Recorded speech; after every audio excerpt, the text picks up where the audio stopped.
des cieux, enlève mon iniquité. Regarde-moi du haut des cieux.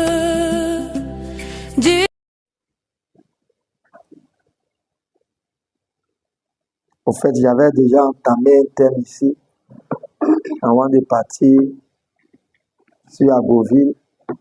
On n'a pas pu achever. Bon, comme ça fait au moins 2 semaines, on ne va pas revenir là-dessus, on va continuer. Alléluia. Et je pense que Dieu permettra qu'on puisse revenir sur ce thème-là pour mieux élaborer tout ce qu'il y a à l'intérieur. Amen. Donc aujourd'hui, on va prendre un autre thème, un nouveau thème. Voilà, c'est important parce que cette semaine, on a publié certaines méditations un peu rapides, là, condensées, voilà, où on n'a pas pu tout expliquer, mais on a expliqué ce qu'il fallait quand même comprendre. Voilà, comme il y a eu quelques réactions, nous voulons aborder un peu dans le même sens, afin que la lanterne de tout un chacun soit éclairée. Alléluia. Donc le thème de ce matin, c'est le pardon des péchés est une réception. Amen. Le pardon des péchés est quoi? Ça veut dire que c'est quelque chose qu'on reçoit. Alléluia. Voilà. On le reçoit de qui? On le reçoit de Dieu. Donc, le pardon des péchés, ce n'est pas quelque chose qu'on vient mendier. Alléluia. Ou bien, comme les gens de la loi, c'est-à-dire qu'il faut mettre la cendre sur toi, hein, il faut t'attacher des sacs, prouver que vraiment tu es meurtri, que tu es fâché contre toi-même, parce que ce que tu as fait n'est pas bien. Alléluia. Nous ne sommes pas dans ce temps-là. C'est pour cela que il faut toujours expliquer les Écritures par rapport à l'époque dans laquelle nous sommes. Alléluia. Voilà. Je vais dire la dispensation dans laquelle nous sommes. Parce qu'à chaque dispensation, il y a une révélation de Dieu et il y a ce que Dieu veut qu'on puisse faire. Alléluia. Comme je l'ai dit la dernière fois, je pense même que c'est à Agoville, j'ai dit, on ne peut pas être au temps de Noé où Dieu nous demande de monter dans l'arche et on va se comporter comme si nous étions au temps de Moïse pour dire non, Noé, tu n'as pas besoin de faire l'arche. Dieu nous a demandé de fendre seulement la mer. Voilà, on va faire comme Moïse. Bon, si tu veux le faire. Peut-être que c'est ce que d'autres avaient en tête. Bon, puisque au temps de Noé, Moïse n'était pas encore né. Mais je veux dire, il y a une révélation, il y a un message pour chaque génération. Alléluia. Voilà. Et la génération dans laquelle nous sommes là, c'est-à-dire que la dispensation dans laquelle nous sommes dans la dispensation de la grâce. Alléluia. Nous ne sommes pas dans la dispensation de la loi. Donc, on ne doit pas avoir un comportement des gens qui sont dans la loi. Et quand on explique, d'autres pensent que prêcher la grâce, c'est de donner des permis aux gens d'aller pécher. Alors que ça n'a rien à voir avec la grâce.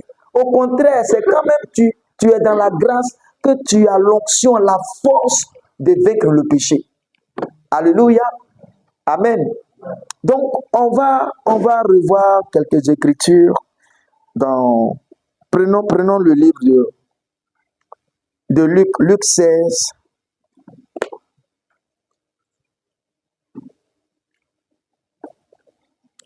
Luc 16. Je pense que peut-être que ça va faire la 3e fois que nous lisons ce verset-là.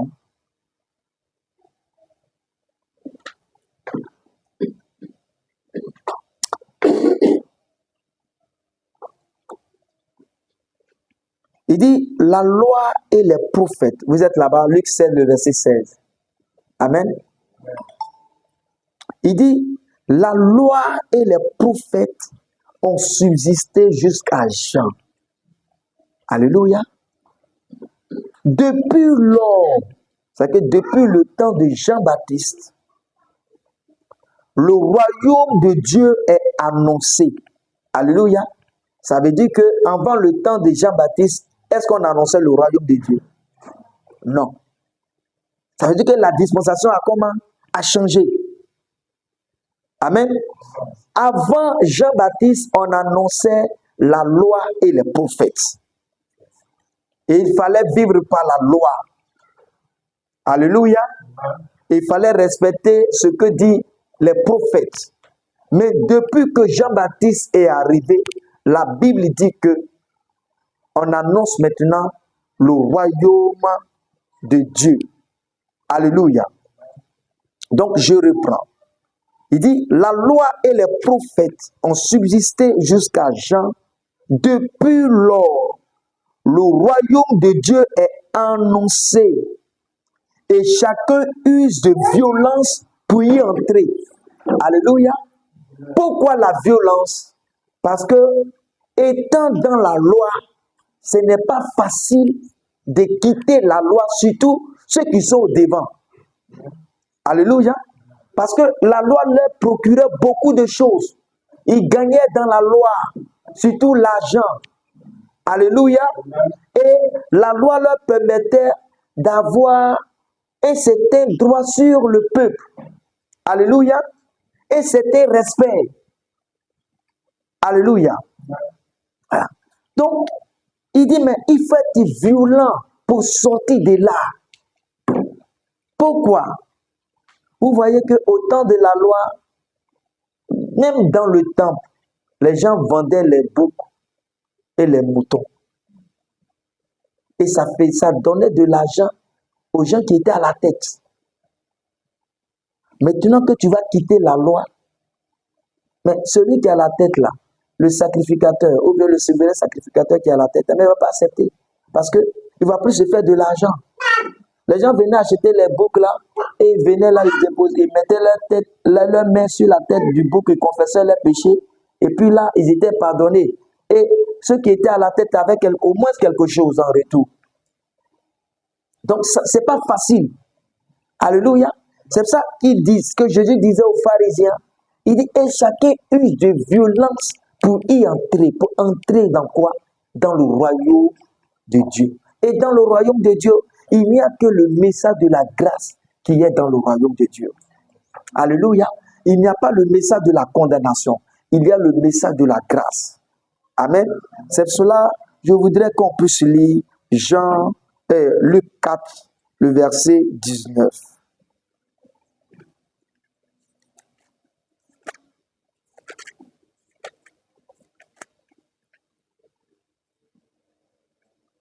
Luc 4, le verset 19. Bon, à la maison, vous pouvez commencer à partir du verset 16. Alléluia. Voilà. Donc, le verset 19 qui nous intéresse parce qu'on va aller un peu plus rapidement. Il dit, bon, on a oublié de commencer au verset 18. Donc, commençons au verset 18. Il dit, l'Esprit du Seigneur est sur moi parce qu'il m'a oint pour annoncer une bonne nouvelle aux pauvres. Alléluia.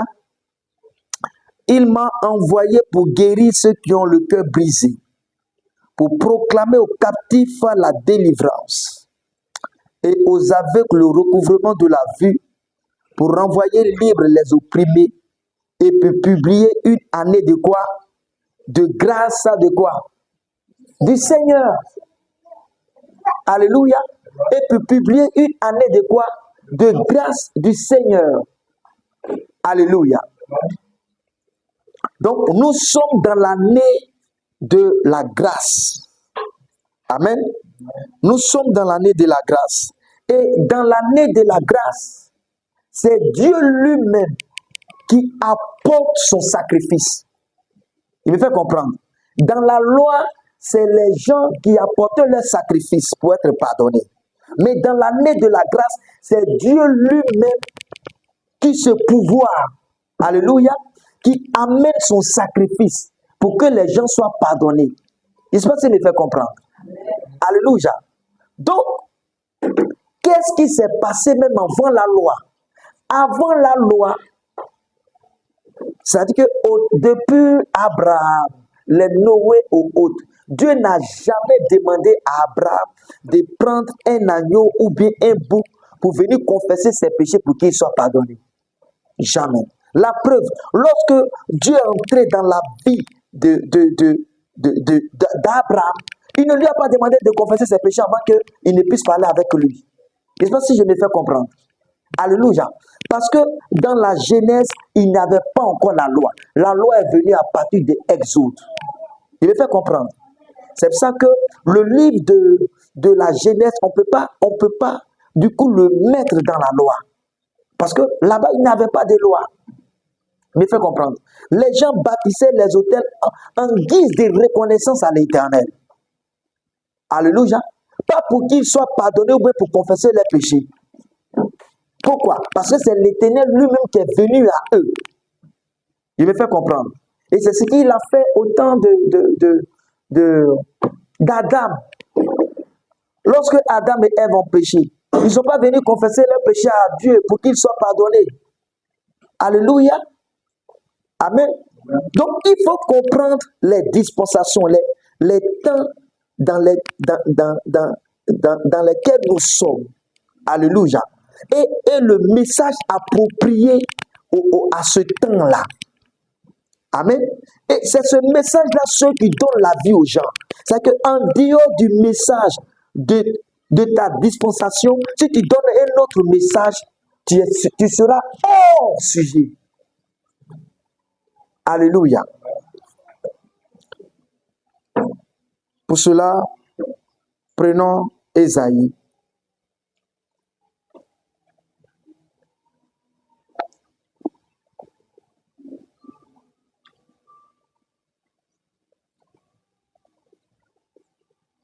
Ésaïe 53.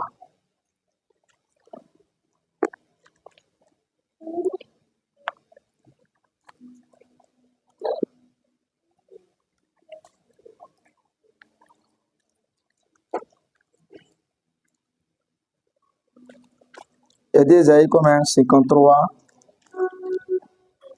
Commençons à partir du verset, normalement sur le verset 6 qui va nous intéresser, mais commençons à partir du verset 4. Alléluia.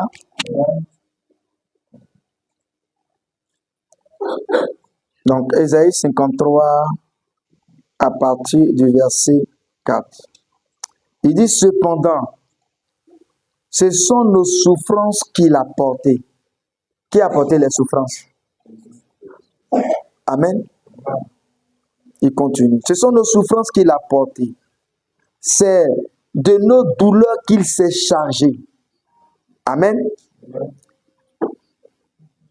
Et nous l'avons considéré comme puni, frappé de Dieu et humilié. Mais il était blessé pour nos quoi? Pour nos péchés. Brisé pour nos quoi? Pour nos iniquités. Et le châtiment qui nous donne la paix est tombé sur lui. Et c'est par ses maîtrissures que nous sommes guéris. Le verset 6. Il dit, nous étions tous errants, comme des quoi? Comme des brebis. Chacun suivait sa propre quoi? Sa propre voie. Et l'Éternel a fait tomber sur lui l'iniquité de quoi? De nous tous. Et qu'on se comprend. Écoutons. Il dit que nous étions tous comme errants. Comme quoi? Des brebis. Et chacun suivait sa propre voie. Ça veut dire qu'en ce moment-là, personne ne connaissait Dieu. Et personne n'allait à Dieu. Il me fait comprendre. Chacun suivait sa propre voie. Mais c'est en ce moment-là que Dieu a fait tomber sur qui? Sur Jésus, l'iniquité de qui? De nous tous. Regardons tous ensemble. Donc, tous nos péchés, alléluia, Et nos iniquités ont été tous rassemblés et Dieu les a mis sur qui? Sur Jésus. Maintenant, en ce moment-là, est-ce que nos péchés demeurent sur nous? Non. Donc, nos péchés sont sur qui? Sur Jésus. Alléluia. Amen. Donc, nos péchés ne sont plus sur nous. Nos péchés sont sur qui? Sur Jésus. Alléluia. C'est cela le plus grand péché, ce sera l'incrédulité. Parce que Dieu a pourvu à ce que tu sois pardonné et tu refuses d'être pardonné. Alléluia. Dieu a pris tous tes péchés pour les mettre sur Jésus et toi tu refuses d'accepter Jésus. Alléluia. Donc désormais, c'est comme Dieu ne voyait plus les péchés sur nous. Parce qu'il voyait le péché sur qui? Sur Jésus. C'est pour cela que lorsque Jésus est arrivé au temps de Jean-Baptiste, il est parti à Jean-Baptiste, pas parce qu'il était pécheur, pour qu'il se fasse baptiser. Alléluia. Il est parti à Jean-Baptiste parce qu'il était l'agneau. Et avant que l'agneau ne soit sacrifié, il fallait qu'il soit lavé. Alléluia. Et avant qu'il ne soit lavé, il fallait que le sacrificateur puisse imposer la main sur l'agneau pour confesser tous les péchés du peuple. Et Jean-Baptiste était sacrificateur parce que son père était sacrificateur.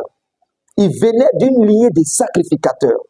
Et en tant que sacrificateur, il devait imposer les mains sur Jésus-Christ pour déposer tous les péchés sur Jésus. Alléluia. Donc, à partir de cet instant-là, nos péchés ne sont plus sur nous. Nos péchés sont sur qui? Sur Jésus. C'est pour ça que je vais reprendre le verset 6 de Ésaïe 56. Il dit, nous étions tous errants comme des brebis et chacun suivait sa propre voie. Et l'Éternel a fait tomber sur lui l'iniquité de nous tous.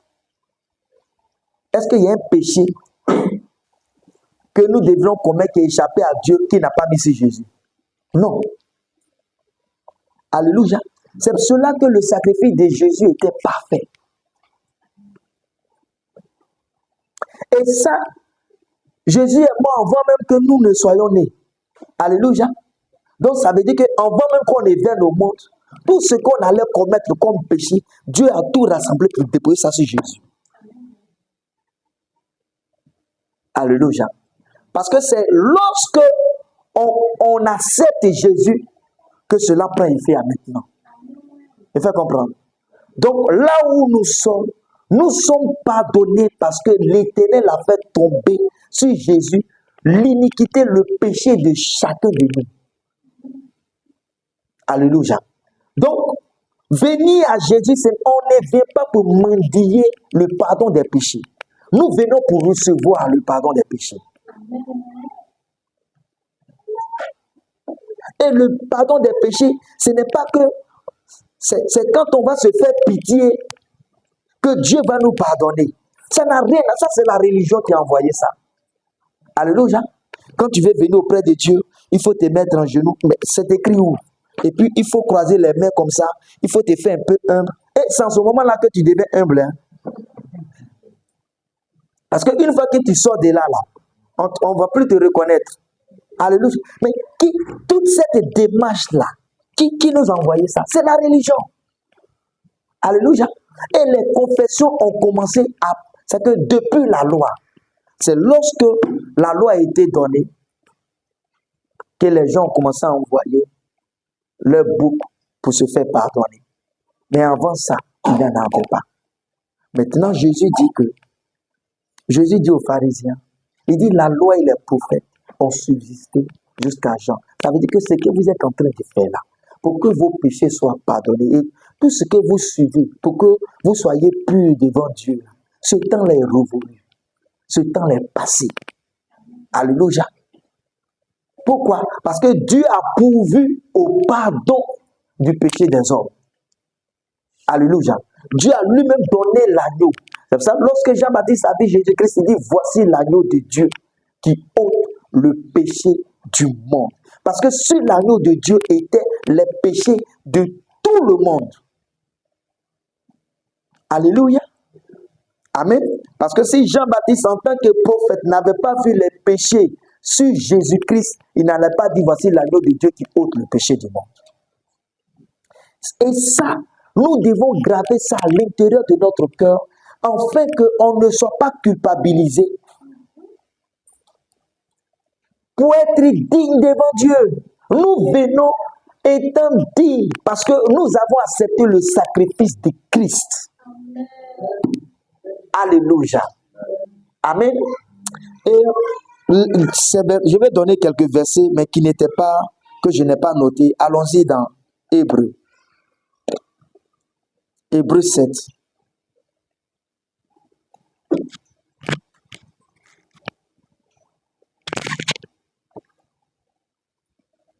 Hébreux 7.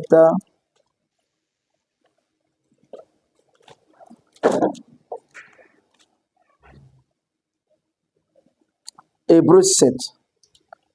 À partir du verset 11. Il dit, si donc la perfection avait été possible par le sacerdoce lévitique, ça veut dire que c'est qu'on faisait dans la loi là. Il me fait comprendre, non?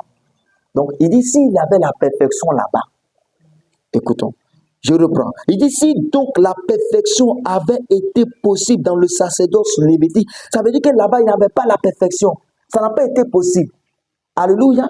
Il avait été possible dans le sacerdoce lévitique, car c'est sur ce sacerdoce que repose la loi donnée au peuple. Qu'était-il encore besoin qu'il parût un autre sacrificateur? Cet autre sacrificateur qui est apparu, c'est Jésus-Christ. Alléluia. Un autre sacrificateur selon l'ordre de Melchisedec. Alléluia. L'autre là, l'autre sacrificateur là, l'autre souverain sacrificateur, c'est selon l'ordre d'Aaron. Les autres sacrificateurs, c'est selon l'ordre d'Aaron. Maintenant, l'autre sacrificateur dont il parle ici, là, qui est venu prendre le péché, lui, il est venu selon l'ordre de Melchisedec. Il me fait comprendre. Donc, vous voyez que, mais à partir même de ces deux sacerdoces-là, tout ce qu'on fait dans le sacerdoce lévitique, on ne devait plus retrouver ça dans le sacerdoce de Melchisedec. Alléluia. Donc, la Bible dit que nous sommes sacrificateurs. Mais nous ne sommes pas sacrificateurs selon l'ordre d'Aaron. Il me fait comprendre. Nous sommes sacrificateurs selon l'ordre de qui? De Melchisedec. Nous venons de la lignée de Melchisedec. Alléluia. Donc, il dit, selon l'ordre de Melchisedec et non selon l'ordre d'Aaron. Verset 12. Il dit, car le sacerdoce étant changé. Il dit, le sacerdoce comment? Était changé. Vous voyez? Donc, quand Jésus disait là-bas, la loi et les prophètes ont subsisté jusqu'à... Il veut dire que mais ça a changé. Depuis Jean-Baptiste, ça a changé. Alléluia. Il dit, car le sacerdoce étant changé, nécessairement aussi, il y a un changement de quoi? De loi. Alléluia. Est-ce qu'on peut acclamer le Seigneur?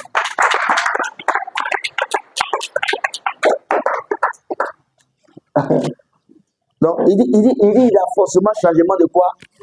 De loi. Alléluia. Donc, un chrétien ne vit pas selon la loi de Moïse et des prophètes. Il vit selon la loi de l'Esprit de Dieu.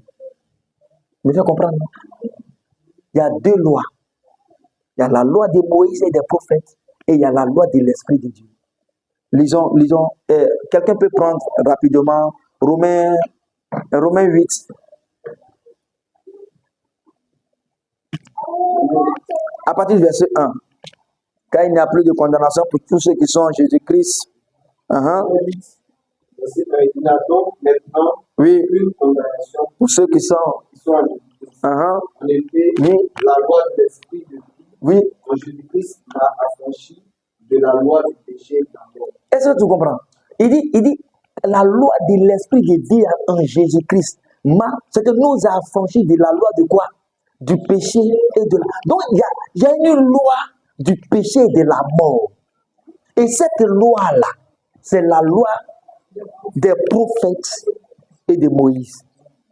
Il me fait comprendre. C'est ça, la Bible dit que dans 2 Corinthiens 3, il dit que c'est un ministère de mort. Donc, tu ne peux pas rentrer, tu ne peux pas appliquer ce ministère-là et vivre. C'est impossible. Parce que ce ministère-là n'a jamais été de la volonté de Dieu.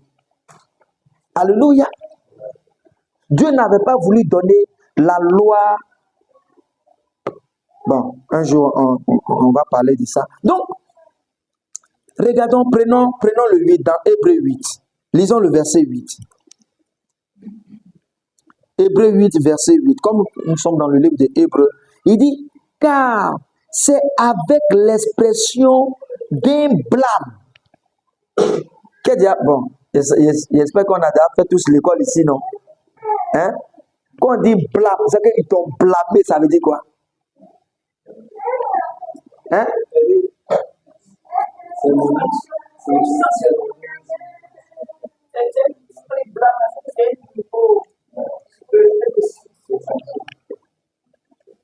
Ils t'ont sanctionné au-delà de la sanction. Alléluia. Il dit le sacerdoce lévitique là, ça a été comment? Il dit, car c'est avec l'expression d'un blâme que le Seigneur dit à Israël, voici les jours viennent, dit le Seigneur, où je ferai avec la maison d'Israël et la maison de Juda une alliance comment? Nouvelle. Et cette alliance nouvelle-là, c'est quoi? C'est la grâce. Il faut comprendre, non? Il dit, verset 8, il dit, non comme l'alliance que je mettrai avec leur père, non, que j'ai traité avec leur père le jour où je les saisis par la main. Donc, nous ne sommes plus dans cette alliance-là. Nous sommes dans l'alliance comment? Nouvelle. Et l'autre alliance-là, elle était comment? Blâmée. Imaginons, quelque chose que Dieu a blâmé, toi tu veux retourner là-bas pour pouvoir l'appliquer. Tu vas rentrer au ciel avec. C'est impossible. Alléluia. Donc nous continuons. Hébreux 10. Le verset 18.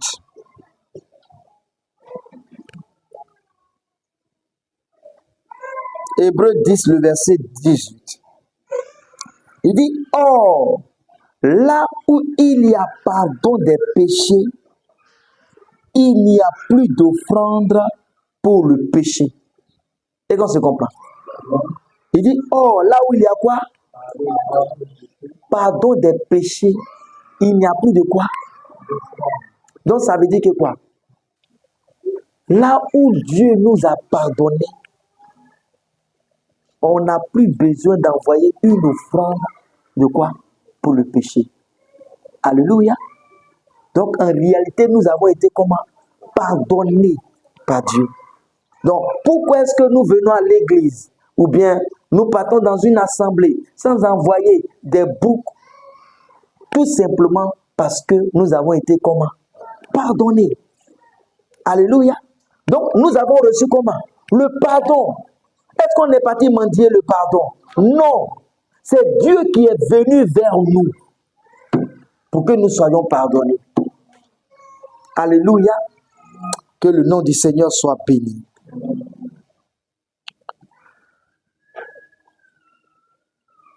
Matthieu 1, le verset 21. Quelqu'un peut lire ça pour nous?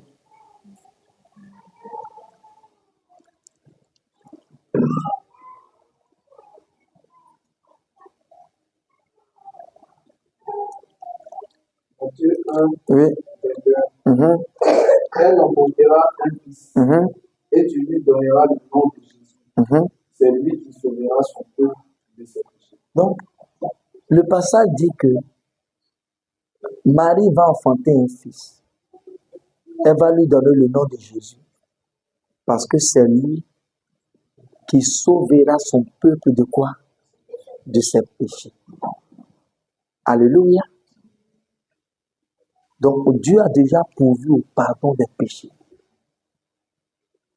Il ne nous demandait rien si ce n'est de venir recevoir ce pardon-là.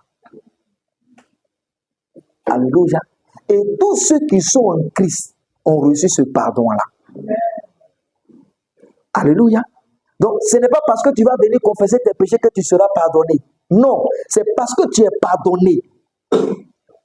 Donc quand tu viens là, c'est pour remercier Dieu parce que tu as été pardonné. Tu dois rendre grâce de ce qu'il a pourvu au pardon de tes péchés. Amen. Alléluia.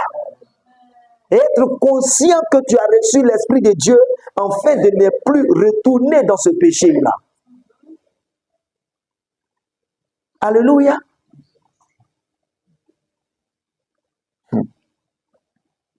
Donc la période où on partait mendier ou demander pardon des péchés, c'était au temps de la loi et des prophètes. Maintenant, là, nous venons rendre grâce à Dieu pour le pardon de nos péchés. Alléluia.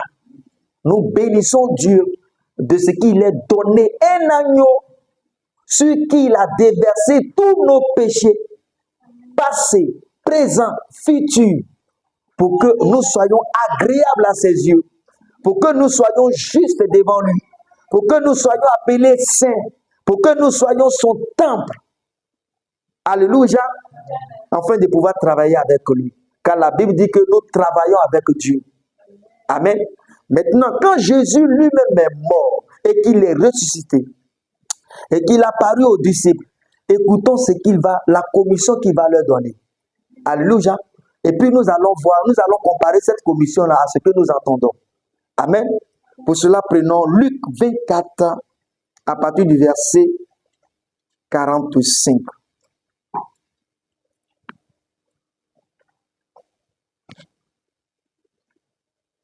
Bon, commençons même à partir du verset 44. Il dit, puis il leur dit, c'est Jésus, hein?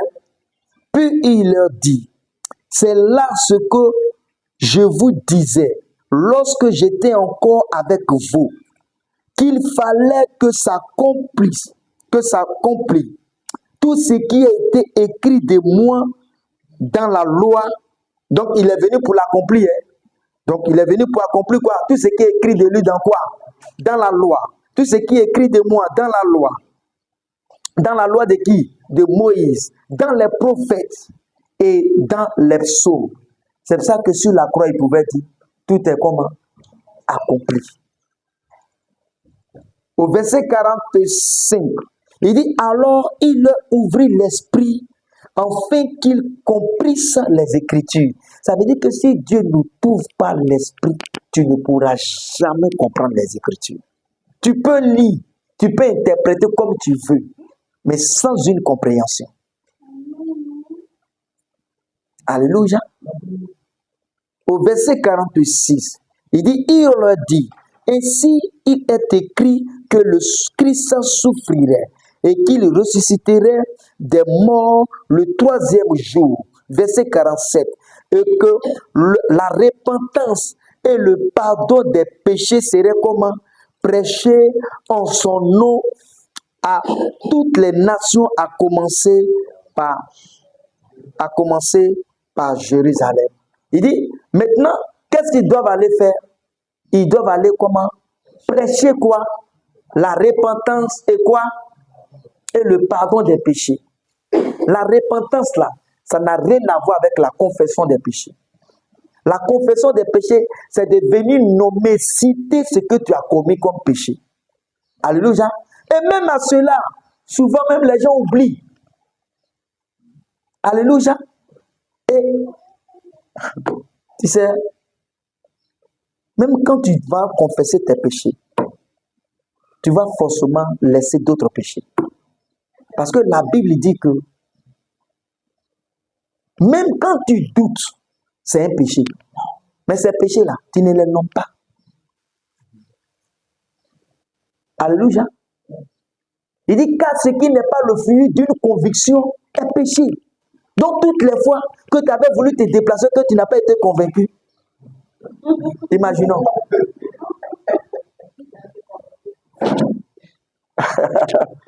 Tu vas demander à un frère, je ne sais pas s'il doit partir là-bas ou bien là, de l'autre côté. C'est un péché. Et ce péché-là, tu le confesses.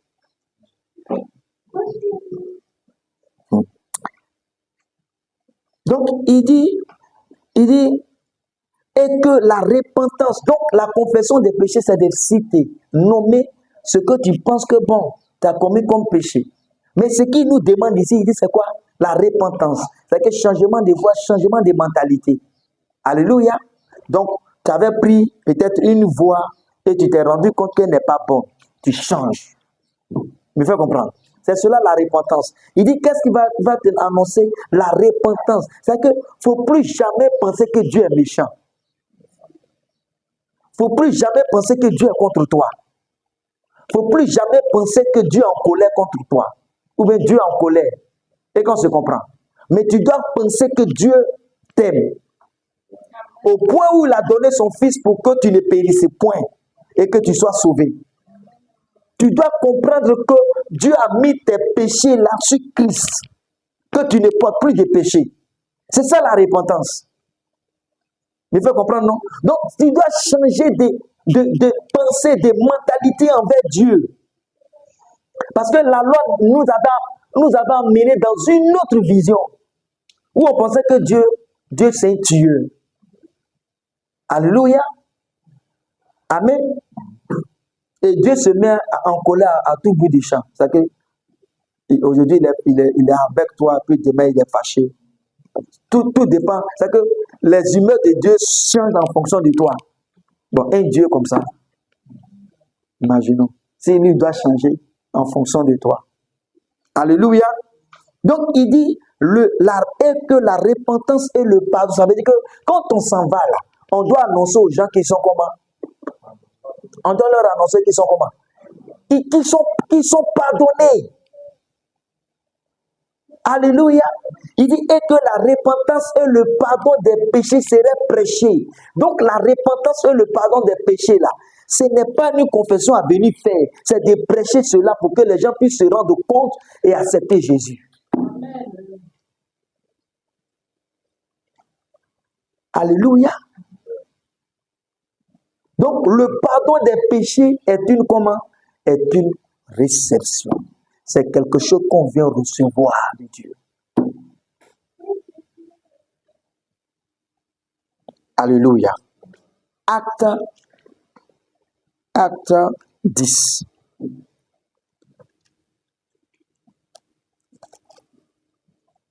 Le verset 43.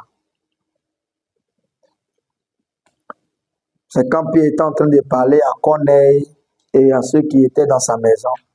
Il dit tous les prophètes, Acte 10, verset 43.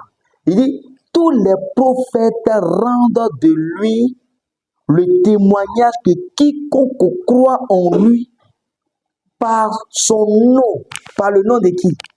Par le nom de Jésus, reçoit, je reprends, il dit, tous les prophètes rendent de lui le témoignage que quiconque croit en lui, reçoit par son nom le pardon de comment? Des péchés. Alléluia. Donc, nous sommes pardonnés à cause du nom de qui? De Jésus. Donc, d'abord, pas parce qu'on a confessé, mais parce que nous avons accepté Jésus. Alléluia. Il dit, car les prophètes rendent de lui le témoignage que quiconque croit en lui reçoit le pardon des péchés. Alléluia. C'est cela, vous voyez, quand il écrit dans Romains 10, Paul écrit dans Romains 10, à partir du verset 9, pour ceux qui doivent accepter Jésus, recevoir Jésus pour être sauvés là. Écoutons ce qu'il dit. Romains 10.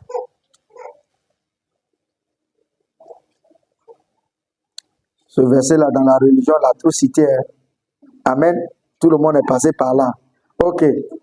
Romains 10, le verset, à partir du verset 9. Il dit, si tu confesses de ta bouche le Seigneur Jésus, est-ce qu'il a dit que si tu confesses d'abord tes péchés? Non. Parce que confesser Jésus, en réalité, c'est confesser ses péchés. Parce que c'est sur lui que l'Éternel a déposé tous nos péchés, toutes nos iniquités. Alléluia. Donc, confesser Jésus, c'est confesser ses péchés. Alléluia.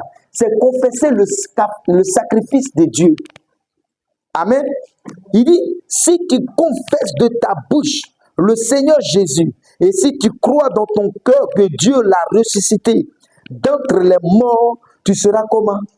Sauvé. Donc, tu es sauvé par rapport à quoi? Parce que tu as confessé qui? Jésus.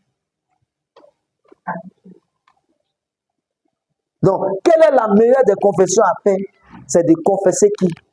Jésus. Alléluia. Et pour cela, prenons 1 Jean 2.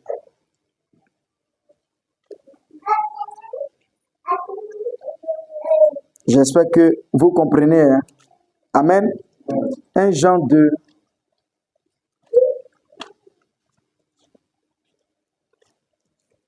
Le verset 12. Quelqu'un peut lire?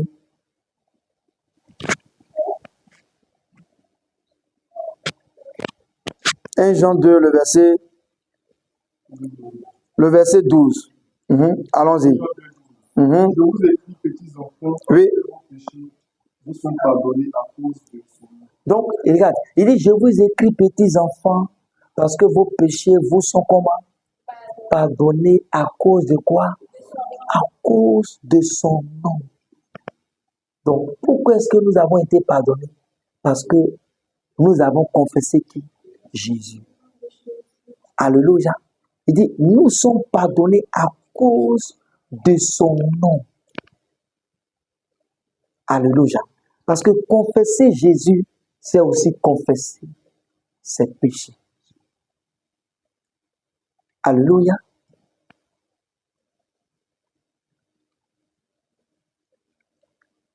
Regardons maintenant dans Romains. Romains 5.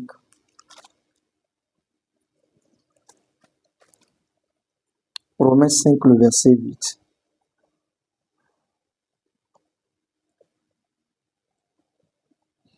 Il dit, mais Dieu prouve son amour envers nous, en ce que lorsque nous étions encore comment?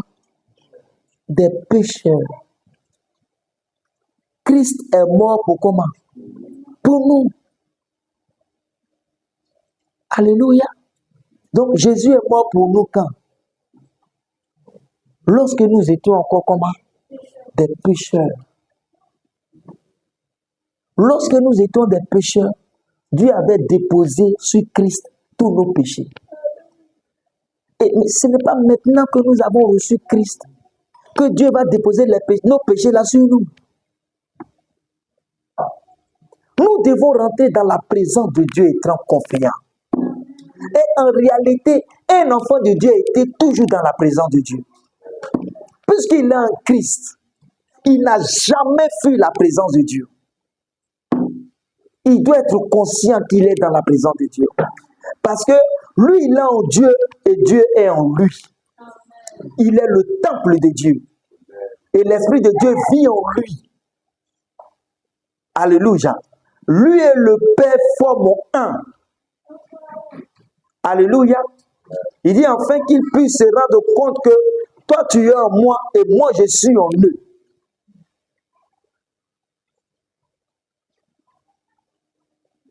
La seule chose qui manque aux enfants de Dieu, c'est la connaissance.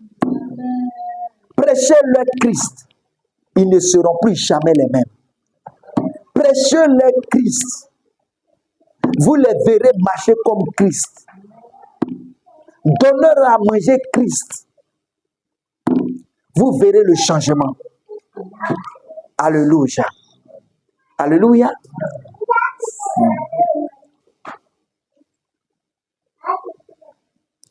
2 Corinthiens 5.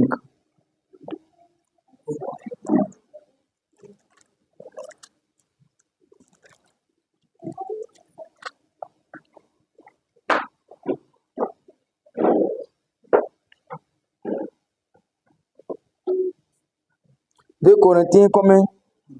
5, 19.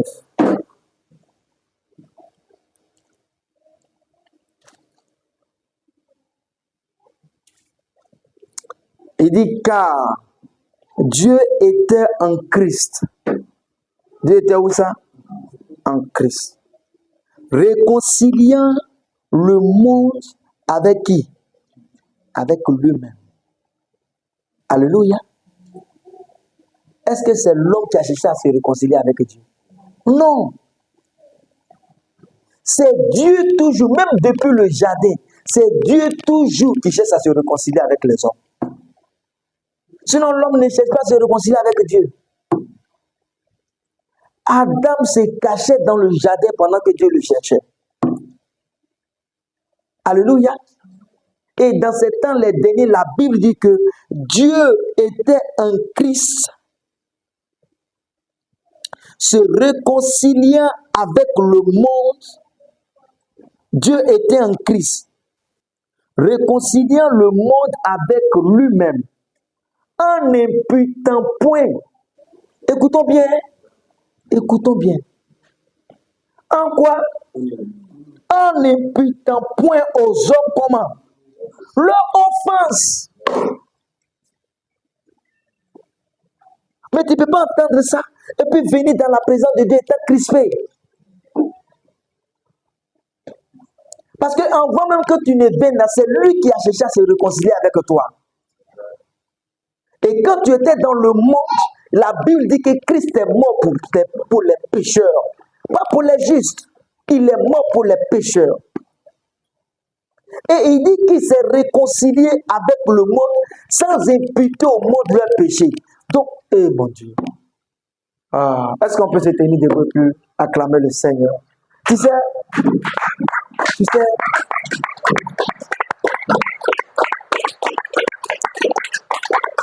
vous voyez, que Dieu vous bénisse.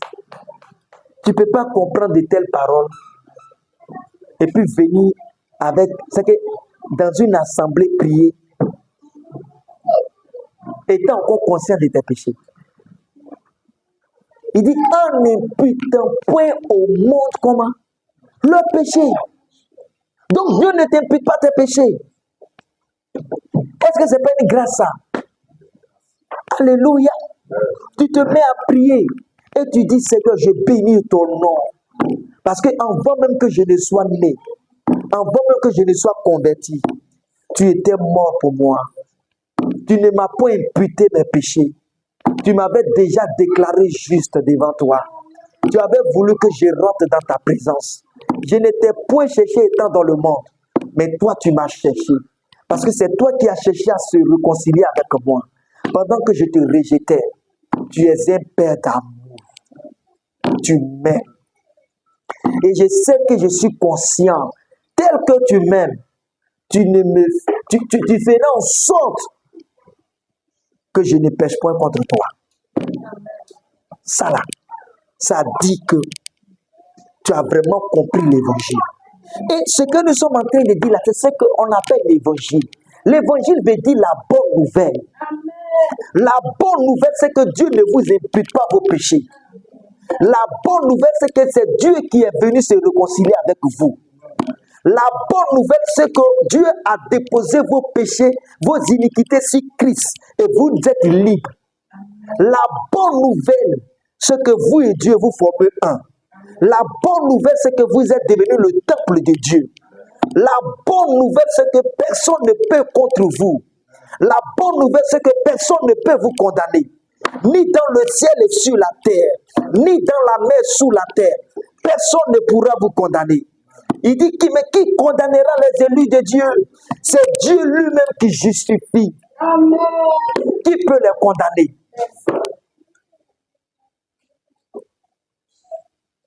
Alléluia. Quand tu es conscient comme ça, tu sais qu'il n'y a pas la religion dedans. Parce que la religion vient avec deux choses, la peur et la condamnation. Parce que c'est avec ça qu'elle pourra manipuler les gens. Alléluia. Et ce n'est pas l'évangile. Voici l'évangile. La bonne nouvelle là, c'est celle-là. Et quelqu'un qui ne prêche pas ça. Bon, imaginez, lui et sa congrégation sont en dehors de Christ. Ils sont en dehors de la volonté de Dieu. Parce qu'il y a des gens qui pensent servir, ils servent Dieu, mais en dehors de sa volonté. Alléluia. Ils servent Dieu, mais en dehors de sa volonté. C'est à ceux-là qu'il a pu dire. Ils sont venus, ces personnes sont venues, mais Seigneur, Amen. Nous, on a prophétisé en ton nom. Hein. On a chassé des démons en ton nom. Hein. On a tout fait en ton nom. Il dit, mais je ne vous connais pas. Aïe, mais pourquoi tu ne nous connais pas? Pourtant, on a tout fait en ton nom. On s'est promené un peu partout là. On a évangélisé en ton nom. Pendant tout ce temps-là, pourquoi tu n'es pas venu nous dire que non, tu ne nous connaissais pas? Alléluia. Parce que, vous voyez, bon, est-ce que ça là, c'est bon à faire truc? Il y a des gens qui sont dans le bénévolat. Ils aiment le bénévolat. Ils aiment travailler, puis on ne lui donne rien. Et puis il n'est pas reconnu. Ils aiment ça. Dans le spirituel aussi, là, il y a des gens comme ça. Parce que regarde ce qu'il leur dit. Il dit, je ne vous connais pas. Ouvrier de comment? D'iniquité. Il est dans l'iniquité. Il dit, mais parce que vous n'avez pas bâti sur le roc. Donc, je n'étais pas au centre de vos messages. Prenez les gens, vous les blâmez. Vous mettez l'homme au centre. Et la pluie est venue, le vent est venu.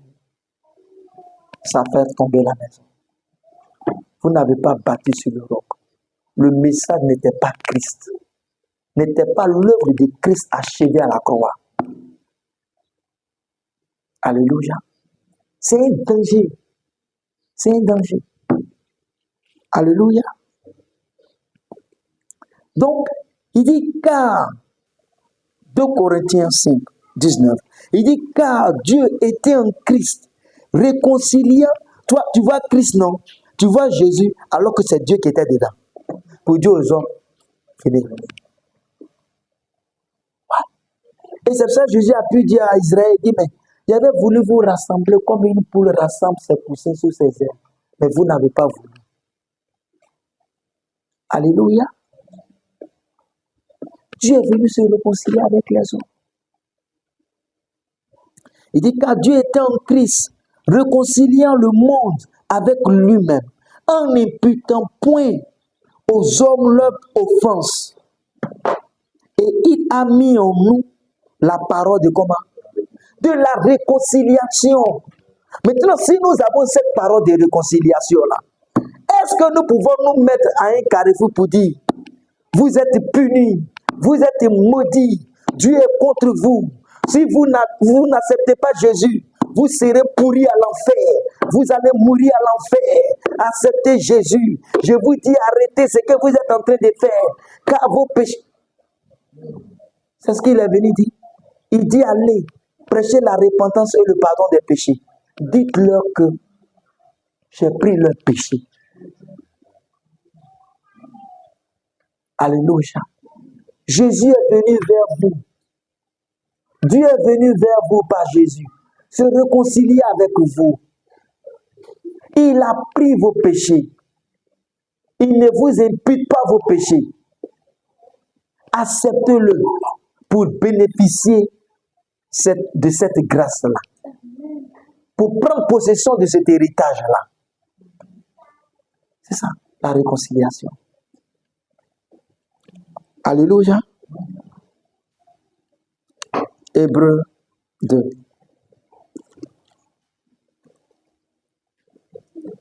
Hébreux 2.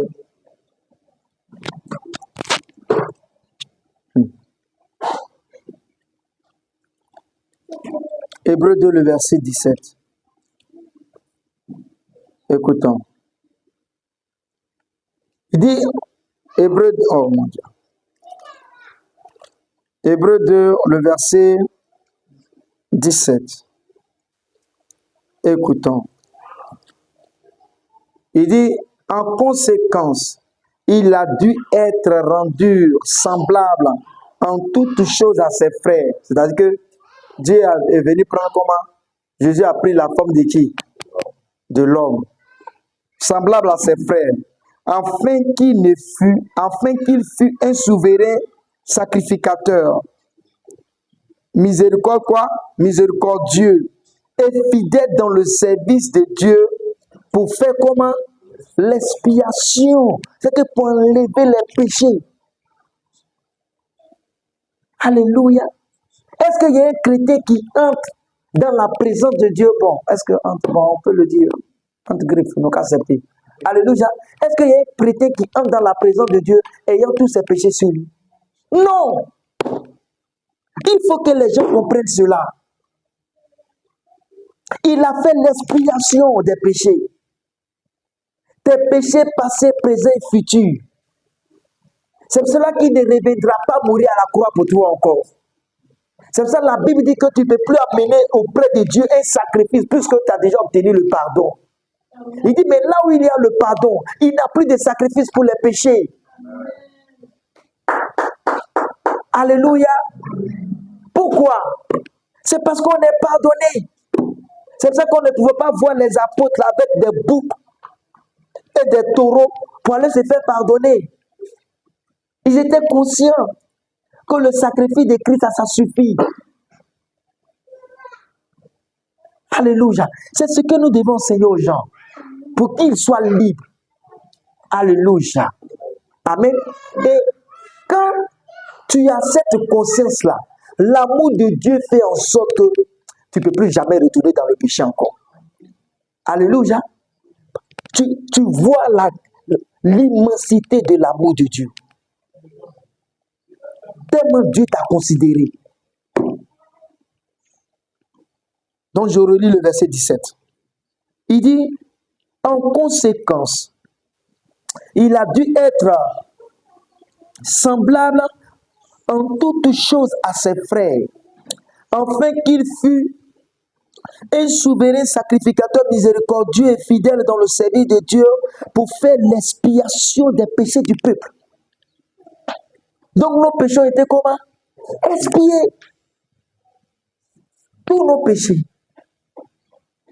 C'est pour cela que tu ne peux jamais voir, même dans la nouvelle alliance, bon, ce n'est pas la nouvelle alliance, je vais dire que dans ce que les théologiens appelaient le Nouveau Testament, en commençant par Matthieu, Luc, Matthieu, Marc, Luc et Jean. Parce que normalement, tout ça, ça fait partie de l'Ancien Testament. Bon, comment nous allons avoir une formation tout à l'heure là. Donc, vous voyez, tu ne peux jamais voir des gens venir à Jésus pour lui demander pardon. Vous avez déjà vu ça? Tous ceux qui venaient à Jésus, là, c'est Jésus qui leur demande, qui pardonne leurs péchés, sans qu'ils ne confessent le péché.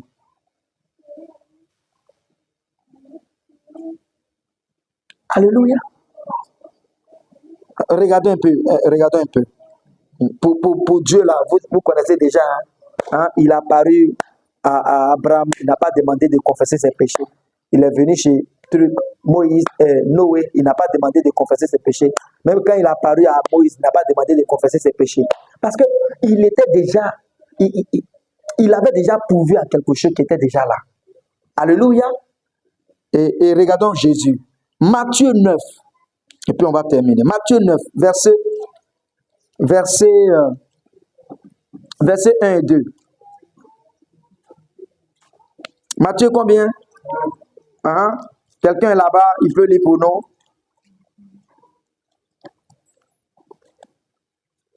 Matthieu 9, 1, 2. On peut y aller.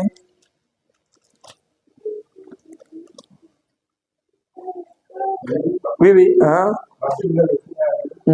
Jésus étant monté dans le bas, Oui. traversa la mer et alla dans sa ville. Et voici, on lui amena un paralytique Oui. sur lui. Oui, Jésus, voyant leur foi, dit au paralytique, oui, prends courage, oui. mon enfant, tes péchés te sont pardonnés. Regardez. Il a demandé pardon à Jésus. Il a demandé pardon à Dieu. Mais immédiatement. Parce qu'il est venu pour ça. C'est Dieu qui est venu se réconcilier avec les hommes. C'est pas, il ne demande pas de venir de confesser tes péchés. C'est lui qui est venu te pardonner. Et ça, il faut là qu'il te prouve cela. Il dit, mais mon fils, mais tes péchés te sont pardonnés. Et par la suite, il s'est relevé. Alléluia. Continuons encore. Luc 7, 47, 49. Bon, vous pouvez lire un peu plus devant. Je ne sais pas si vous comprenez ce que c'est en train de dire. Luc combien? 7, 47, 48. Écoutons. Il dit, c'est pourquoi je te le dis. Bon, est-ce qu'on peut commencer où? Bon, ça fera, allons-y. Il dit, c'est pourquoi je te le dis, ces nombreux péchés ont été pardonnés, car il veut parler de la femme pécheresse, là, celle qui était venue mettre le parfum d'Albâtre sur Jésus. Là. Il fait comprendre, non? Parce que là où il a été invité, là, ils l'ont vu comme une pécheresse, et ils ont commencé à dénigrer Jésus pour dire, celui-là même, il était prophète, il allait discerner que c'est une pécheresse. Comment est-ce que ce prophète-là laisse cette pécheresse-là verser le parfum sur les pieds, prend ses cheveux pour l'essuyer, tout ça là. Et quand tu comprends? Maintenant, c'est pour cela que Jésus répond ici. Il dit, c'est pourquoi je te le dis. Il répond maintenant aux gars là. Tous ceux-là sont les pharisiens. Hein. Les pharisiens là. C'est que quand eux ils sont avec les hommes, il ne faut que remarquer les péchés des gens.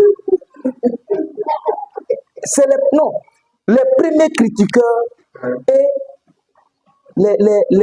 les ragots dans le christianisme là, c'est les pharisiens du temps moderne dans lequel nous sommes. Parce qu'ils sont tous les temps enfouis dans la vie des gens. Je le dis parce que nous tous on est passés par là. Non, on est tous passés par là. Alléluia.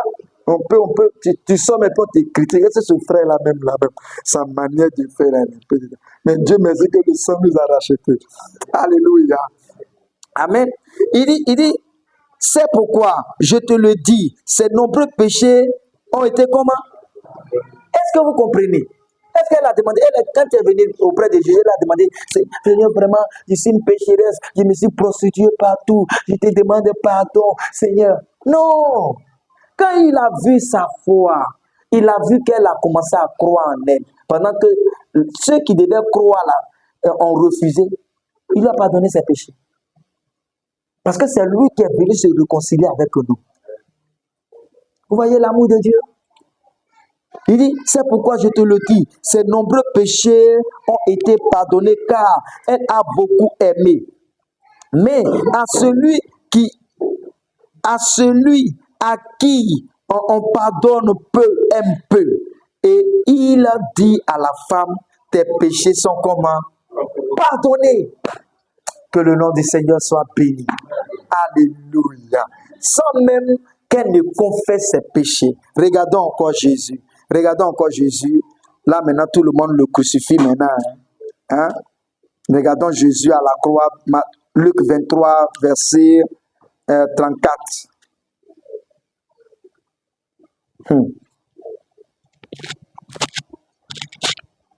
Luc combien?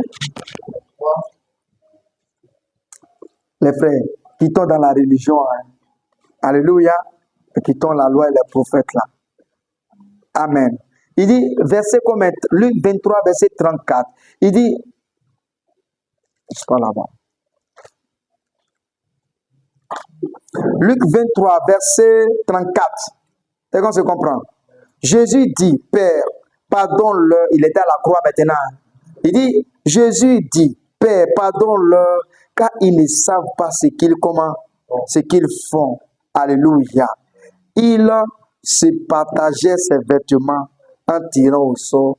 Pendant qu'ils étaient en train de crucifier Jésus et qu'ils étaient en train de tirer ses habits au sort et qu'ils se moquaient de lui, Dieu pardonnait qui? Aux pécheurs. Qui peut faire ça? avec ça. On dit non.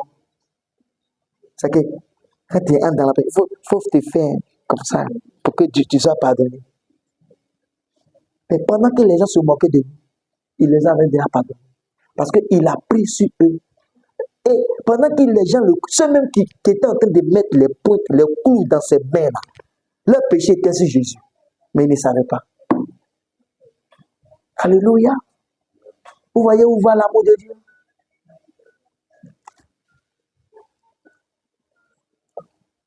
La femme qui a été prise en flagrant délit d'adultère. Jean 8. Jean 8, verset 10-11. Jean 8, verset combien? 10-11. Il dit alors, s'étant relevé et ne voyant plus que la femme, Jésus lui dit. Il dit à la femme quoi? Femme, où sont ceux qui t'accusaient? Personne ne t'a-t-il condamné? Elle répondit, non Seigneur. Et Jésus lui dit, je ne te condamne pas non plus. Va. Et quoi? Et ne quoi? Et ne pêche plus. Regarde, quand il dit va, il ne pêche plus. Est-ce que ça veut dire que quand elle va partir là, et qu'elle sera en chambre, elle ne va plus jamais sortir? Hein? Ce qu'il veut dire, c'est-à-dire que le péché dans lequel on t'a attrapé là, si tu t'en vas, il ne faut plus refaire. Ce n'est pas chaque fois qu'ils vont t'attraper, puis ils vont t'amener chez moi. Hein. Le Dieu, c'est pas là, qui sont attrapés. Alléluia. Donc, va et quoi? Et ne pêche plus. Il dit, moi aussi, je ne te condamne pas. Est-ce que les chrétiens savent qu'ils sont devant Dieu? Est-ce qu'ils savent? Alléluia. Il vous a justifié. C'est lui qui est venu se réconcilier avec vous. Et vos péchés ont été pardonnés éternellement. Et pour cela, je voudrais qu'on puisse lire un dernier passage. Hébreu 9. Hébreu combien? 9.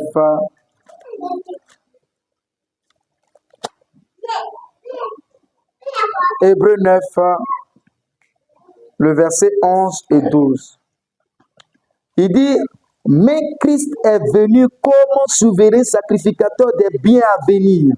Il a traversé le tabernacle plus grand et plus parfait. Est-ce que vous comprenez? Regardons. Donc, regardons.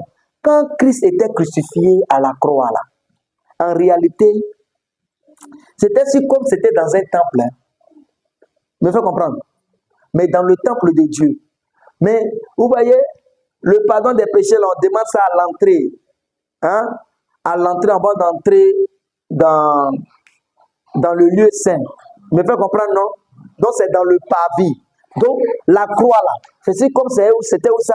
Dans le parvis. C'est ça qu'on pouvait voir. Mais le spirituel, ce qui s'est passé dans le spirituel, là, c'est ce qu'il est en train de nous relater ici. Et qu'on se comprend. Voilà. Donc, il dit, mais Christ est venu comme souverain sacrificateur des biens à venir.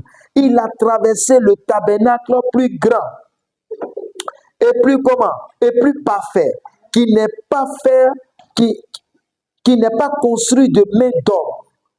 Et comme ça. Donc ça veut dire que tout cela s'est passé dans quoi? Dans un tabernacle. Mais un tabernacle comment? Spirituel. Donc la mort de Christ à la croix, c'était quelque chose de spirituel. Alléluia. C'est parce que c'est une portée spirituelle que ça a des répercussions sur nos âmes. Il dit qu'il n'est pas fait, qu'il n'est pas construit de main d'homme, c'est-à-dire qu'il n'est pas de cette création. Donc il y avait quelque chose qui s'est passé qui n'était pas d'ici, mais dans un tabernacle céleste. Alléluia. C'est là-bas qu'il est parti apporter le sang. C'est pour ça qu'à la résurrection, lorsque la Marie de Magdala l'a vu et puis elle voulait le toucher, il a dit non, ne me touche pas, car je ne suis pas encore monté vers mon Père, votre Père. Parce que quand le souverain sacrificateur dans l'Ancien Testament, c'est que quand il tue l'animal là pour le pardon des péchés. Là. Personne n'a le droit de le toucher jusqu'à ce qu'il entre dans le lieu très saint et qu'il y ressorte. C'est quand il sort là, les gens peuvent acclamer pour dire que non, ils ont été comment agréés. Et puis faire l'aspersion du sang sur eux. Me fait comprendre, non? Maintenant, bon, nous aussi, Christ a aspergé le sang sur nous. Hein? L'asperger le Saint-Esprit. Ok, bref, allons-y, continuons. Donc, il dit, c'est-à-dire qu'il n'est pas de cette création, le verset 12. Et il est entré une comment? Une fois pour comment? Pour toutes, dans le lieu très comment? Si, non avec le sang des boucs et des veaux, mais avec quoi? Son propre sang, ayant comment? Obtenu une rédemption, un pardon, un rachat comment? Éternel. Donc, avant qu'on y vienne, on est pardonné ou on n'est pas pardonné. Que le nom du Seigneur soit béni. Au nom de Jésus. Nous avons été pardonnés comment? Éternellement. Donc, ce n'est pas quand nous venons confesser que nous sommes pardonnés. Et puis, bon, qu'est-ce qui te prouve que quand tu viens confesser, même c'est là que tu es pardonné?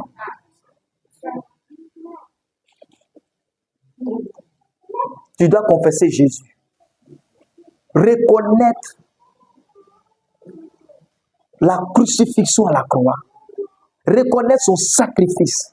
Rendre grâce à Dieu pour cela. Et pour cela, nous allons nous tenir debout. Remercier Dieu dans le nom de Jésus-Christ pour le pardon de nos péchés. Alléluia. Pour le pardon éternel de nos péchés. Tu vas bénir Dieu. Seigneur, je te bénis, je te remercie parce que j'ai été pardonné éternellement. Ton sang a suffi pour que je puisse